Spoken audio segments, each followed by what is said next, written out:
Assalamualaikum warahmatullahi wabarakatuh. Selamat pagi anak-anak semua.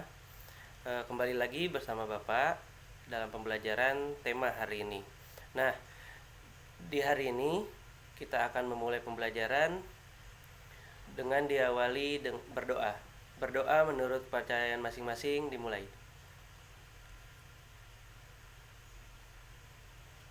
Berdoa selesai. Nah, Bapak mempunyai pesan kepada kalian. Tidak henti-hentinya Bapak berpesan bahwa tetap jaga kesehatan, jaga imunitas tubuh dengan makan buah-buahan, sayur-sayuran, ya, makan makanan yang bergizi dan sehat sehingga tubuhmu nanti akan menolak virus tersebut masuk ke dalam tubuh. Nah, kemudian tetap melakukan aktivitas olahraga di rumah seperti push up, jalan, kemudian yang bisa dilakukan di rumah. Kemudian kalian tetap keluar rumah memakai masker, jaga jarak kalian, kemudian kalian harus cuci tangan sebelum dan sesudah melakukan kegiatan. Nah, pembelajaran kali ini Bapak akan membahas tentang nilai-nilai Pancasila yang ada di dalam kehidupan kita. Bagaimana kita mengamalkan nilai-nilai Pancasila dari 1 sampai 5. Ya. Bagaimana materinya? Kita mulai sekarang. Oke, baik. Mengamalkan nilai-nilai Pancasila itu adalah kewajiban bagi warga negara Indonesia, karena Pancasila merupakan pedoman bagi kehidupan berbangsa dan bernegara di Indonesia. Nah, melalui Pancasila inilah, dengan mengamalkan Pancasila ini, Indonesia yang sangat akan kaya terhadap budaya, kemudian kita banyak sekali perbedaan keragaman suku, agama, ras, budaya, dan lain-lain. Dengan mengamalkan Pancasila kita bisa berdampingan hidup sampai sekarang. Nah, masyarakat Indonesia rukun dan damai karena mengamalkan sila-sila yang terdapat di Pancasila. Kemudian nilai-nilai Pancasila ini tujuannya adalah untuk mewujudkan kehidupan masyarakat yang aman dan sejahtera. Oke, kelima Pancasila ini dibuat untuk mewujudkan perdamaian, mewujudkan rasa aman bagi sesama, kemudian kesejahteraan bagi rakyat Indonesia. Nah, dari kelima Pancasila ini masing-masing mempunyai makna yang berbeda-beda, makna yang sendiri-sendiri ya nak. Oke, sila Pancasila ada 5. Yang pertama adalah ketuhanan yang Maha Esa, kemanusiaan yang adil dan beradab, persatuan Indonesia, kerakyatan yang dipimpin oleh hikmat kebijaksanaan dalam permusyawaratan perwakilan, dan yang kelima adalah keadilan sosial bagi seluruh rakyat Indonesia. Nah, kenapa disebut Pancasila? Karena Panca itu adalah 5 dan sila adalah dasar. Maka dasar negara kita ada 5. Nah, yang pertama Bapak akan jelaskan adalah ketuhanan yang Maha Esa. Ketuhanan yang Maha Esa, sila pertama ini memiliki nilai bahwa masyarakat Indonesia itu mengakui bahwa Tuhan adalah pencipta alam semesta ini, termasuk Indonesia. Indonesia diciptakan oleh Tuhan. Makanya kita bangsa Indonesia membuat Pancasila yang pertama adalah ketuhanan yang Maha Esa, karena kita percaya bahwa Tuhanlah yang menciptakan alam semesta ini. Kemudian selain dari kita mengakui keberadaan Tuhan, sila pertama ini juga menekankan bahwa kita harus saling menghormati antar umat beragama di Indonesia, karena di Indonesia beragam sekali agamanya. Ada Islam, Kristen dibagi 2, Katolik, Protestan, kemudian Buddha, Hindu, Konghucu.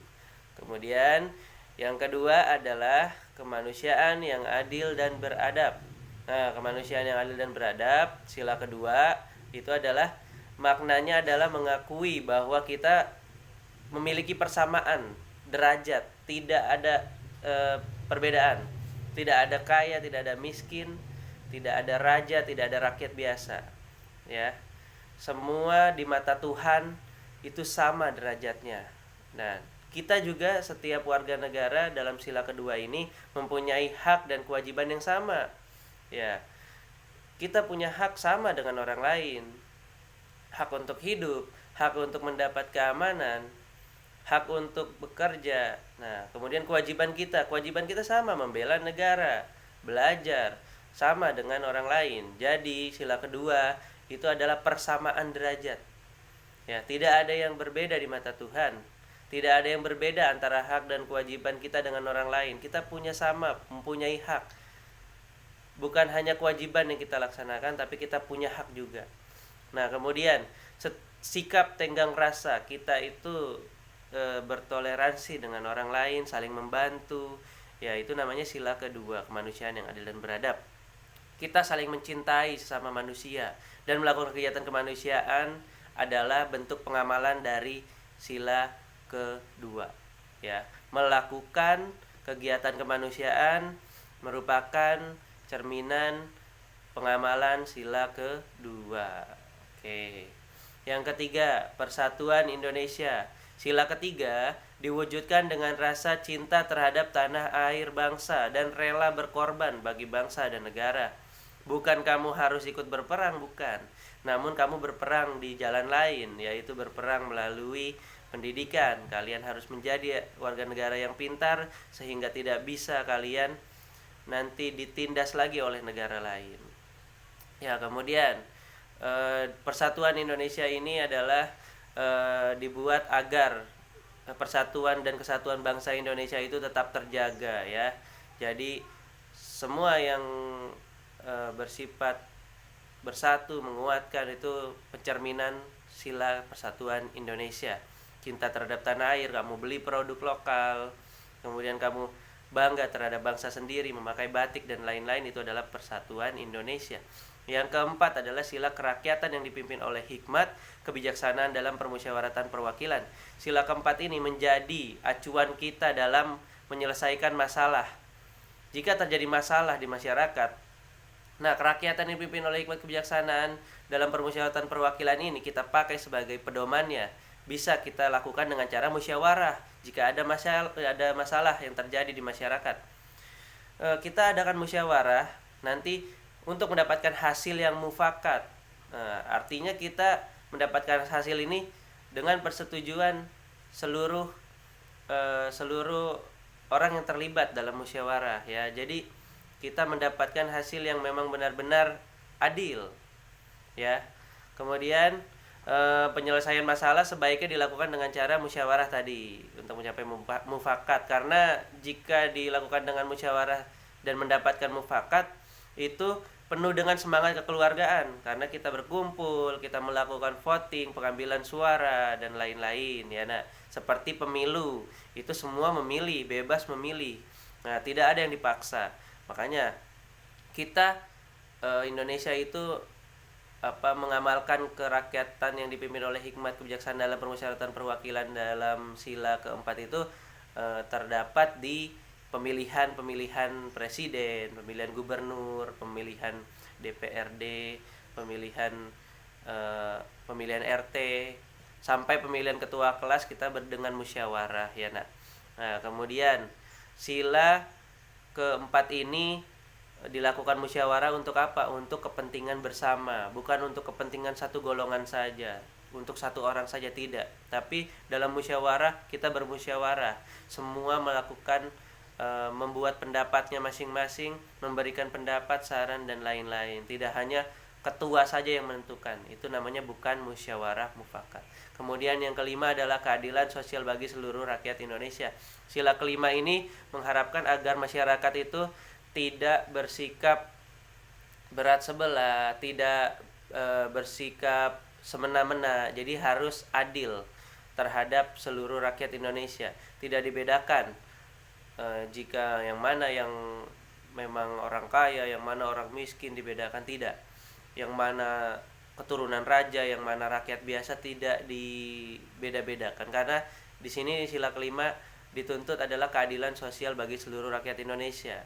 Nah, di dalam kehidupan sehari-hari kalian di sekolah, keadilan sosial itu adalah guru tidak membeda-bedakan yang mana siswa pintar, yang mana siswa yang tidak pintar, siswa yang malas, siswa yang rajin, semua diberikan pembelajaran yang sama, diberikan fasilitas yang sama. Kemudian pada saat pembagian piket, kalian bekerja sama dengan temannya secara adil. Jangan hanya diberatkan kepada satu orang. Satu orang itu ngepel, nyuci, kemudian yang satu cuma hanya duduk, yang satu nyapu, nyuci taplak meja, kemudian bersihkan papan tulis, ngepel, terus kemudian mengelap kaca, tapi yang satu hanya duduk memerintah saja. Itu namanya tidak adil. Nah, kalau sila yang kelima, adil, rata. Kamu ngepel, kamu nyapu, semua kebagian tugas, ya nak ya. Nah, itu adalah penjelasan materi tentang nilai-nilai yang terkandung dalam Pancasila. Nanti di dalam kehidupan sehari-harinya Bapak akan jelaskan lagi di video berikutnya. Kamu pengamalan di rumah, pengamalan sila di sekolah, pengamalan sila di masyarakat, dan di bangsa dan negara. Nah, sekian penjelasan dari Bapak. Selamat menyaksikan video dari Bapak dan semoga kalian memahami. Jika tidak paham, kalian boleh bertanya kepada Bapak. Assalamualaikum warahmatullahi wabarakatuh.